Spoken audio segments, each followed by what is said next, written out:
Nous abordons aujourd'hui le deuxième volet de notre code spirituel VIP, donc Vision, Inspiration, Provision, donc porte aujourd'hui donc sur l'inspiration, qu'en fait la source d'inspiration en fait qui va vous permettre d'indiquer le niveau que vous avez, l'altitude que vous atteindrez dans la poursuite de votre vision.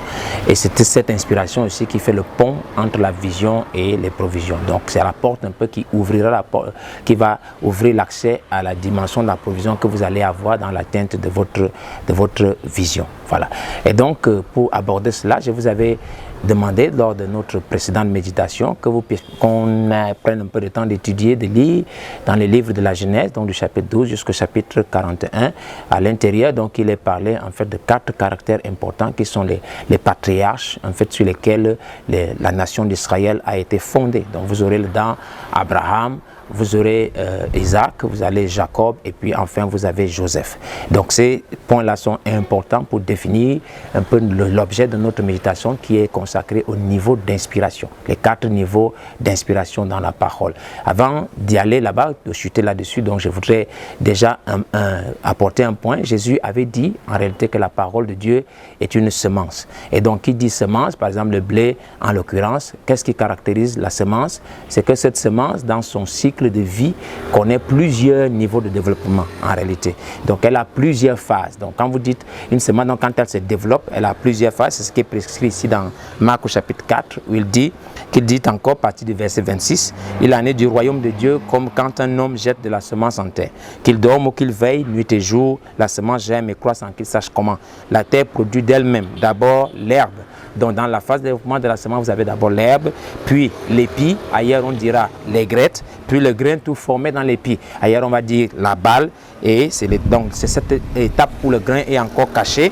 Et dès que le fruit est mûr, verset 29, on y met la faucille. Et c'est la 4e étape donc, qui correspond au grain. Qu'est-ce que ça signifie donc concrètement? Ça signifie simplement que si nous prenons par exemple disons, 4 personnes, 4 individus qui ont exactement la même Bible, qui ont exactement le même message et qui le lisent et l'étudient méticuleusement, vous avez de fortes chances d'avoir 4 niveaux de compréhension différents. Exactement de la même parole. Pourquoi? Parce que cela dépend du niveau de développement de cette même parole en eux. Et c'est ce niveau de développement en eux qui définit le niveau d'inspiration qu'ils vont atteindre. J'espère que vous comprenez bien. Donc un homme, par exemple, en qui la parole est révélée, est ouverte, développée comme l'herbe, ne peut pas atteindre le niveau de compréhension de la même parole en réalité que celui en qui le grain est formé. Ça veut dire que Christ a été manifesté totalement dans la chair humaine. J'espère que vous voyez clairement un peu ces différents niveaux de développement de la parole qui sont aussi représentés dans l'Ancien Testament par les 4 patriarches, et ces 4 patriarches sont des 4 niveaux de révélation de Christ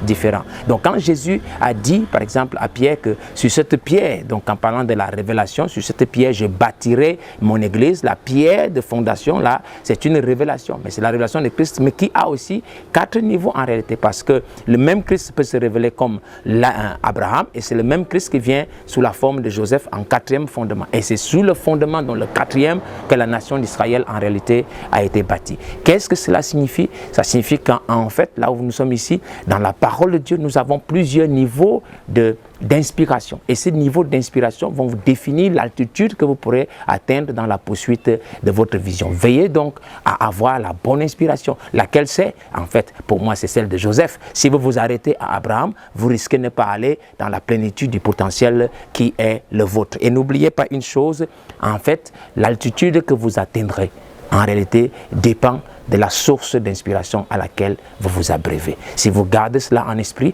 la prochaine méditation que nous aurons, nous allons la consacrer en réalité à parler de cette source d'inspiration qu'on appelle Joseph Perfection, qui est le niveau parfait qui est indiqué aussi dans 1 Corinthiens chapitre 13, verset 10, là où il est dit que quand le parfait sera venu, ce qui est partiel disparaîtra. Quand vous vous connecterez à cette source d'inspiration Joseph Perfection, non seulement vous allez vous élever dans la foi pour la guérison, dans la foi pour avoir une vie sanctifiée, dans la foi pour avoir des dons puissants, mais vous allez vous élever à un niveau de foi où Christ peut être formé en vous et où vous pourrez être prêt pour l'enlèvement. J'espère que quelqu'un a pris quelque chose jusqu'à ce que nous nous revoyons. Je vais aussi vous inviter encore cette fois-ci à aller prendre un peu de temps de lecture chez vous jusqu'à la prochaine méditation dans le livre toujours de la Genèse, entre le chapitre 37 et le chapitre 45.